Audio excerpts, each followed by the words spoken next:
کو بچائیں۔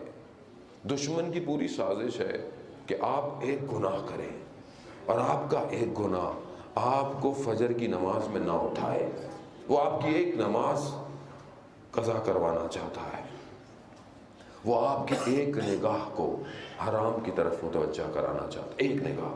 اور آپ جانتے ہیں امام خمینی کہتے ہیں کہ ایک نگاہ نامحرم انسان کو صدیوں کے فاصلے میں پھینک دیتی ہے۔ میری تو زندگی صدی ہے ہی نہیں، اور میں نے ایک اور عالم کا قول پڑھا جو کہتے تھے کہ ایک نگاہ نامحرم 2000 سال پیچھے پھینک دیتی ہے۔ 2000 سال! میری تو عمر نہیں ہے، میں اب کتنا جیوں گا؟ 50 سال! 50 سال بھی جیتا ہوں تو میں 1950 سال مائنس ہوں۔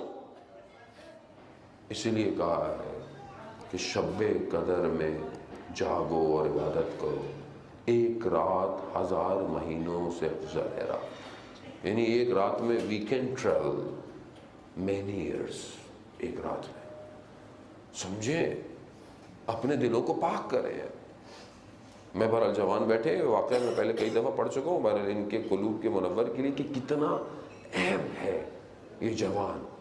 میر داماد کا واقعہ کہ جو عالم دین تھے ان کے لیے، جو ان کے والد کے لیے کہا جاتا ہے، اصفہان کا واقعہ۔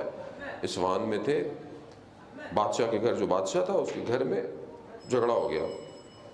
ایک بیٹی بادشاہ کے گھر سے نکل گئی۔ بادشاہ کو پتہ چلا کہ اہل حرم میں سے بیٹی نہیں ہے، کہا ڈھونڈو، پورا شہر ڈھونڈتے رہے، نہیں ملی، رات ہو واپس آ گئے۔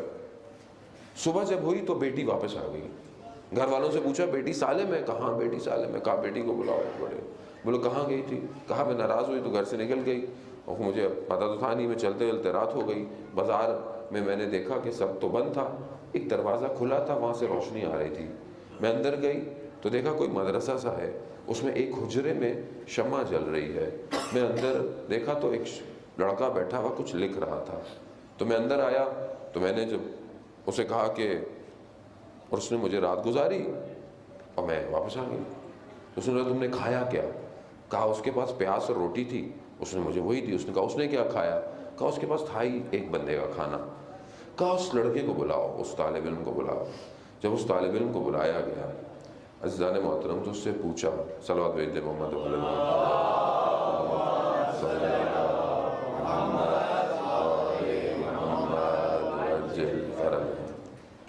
اس لڑکے کو بلایا، کہا کہ تم نے میری بیٹی کو دیکھا تھا؟ کہا جب یہ ایک دفعہ اندر آئی تو ناگہانی طور پہ میری اس پہ نگاہ پڑی۔ کہا کیسا پایا؟ کہا میں نے اس سے پہلے کسی کو دیکھا نہیں تھا، تو میں نے اس سے بہتر کسی کو دیکھا ہی نہیں آج تک۔ کہا تو پھر کیا وجہ تھی کہ یہ ساری رات تمہارے کمرے میں رہی، تم نے اس کو دوسری دفعہ نہیں دیکھا؟ یہ جوانوں کے لیے ظالم ہوتا ہے۔ وہ کہتا ہے کہ میں رات کو، اس نے اپنے ہاتھ کو اپنے لباس میں رکھا ہوا تھا، اس نے کہا کہ میں جب رات کو میرا نفس کھنچتا تھا تو میں اپنی ایک انگلی کو اس جلتی ہوئی قندیل کے اوپر رکھ دیتا تھا اور خدا سے کہتا تھا خدا میری عفت اور پاک دامنی کو بچا لے، میں تیری بارگاہ میں گناہگار نہیں آ سکتا۔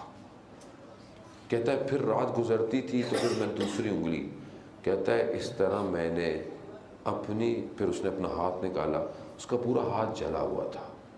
کہا میں نے ساری رات ایک ایک کر کے اپنے انگلیاں کو جلا دیا اور صبح ہو گئی۔ کیوں عزیزان محترم؟ کیونکہ آتش جہنم کئی زیادہ خطرناک ہے اس آگ سے، بہت خطرناک ہے۔ میرا چوتھا امام سجدے کی حالت میں ہے، گھر میں شور ہوا کہ آگ لگ گئی ہے، امام نے سر نہیں ہٹایا۔ جب امام سر سے ہٹے تو لوگوں نے کہا کہ مولا آپ کو گھر میں آگ لگ گئی تھی۔ امام فرماتے ہیں کہ وہ جو آخرت کی آگ ہے وہ اس آگ سے زیادہ خطرناک ہے، خطرہ ہے، متوجہ ہوں۔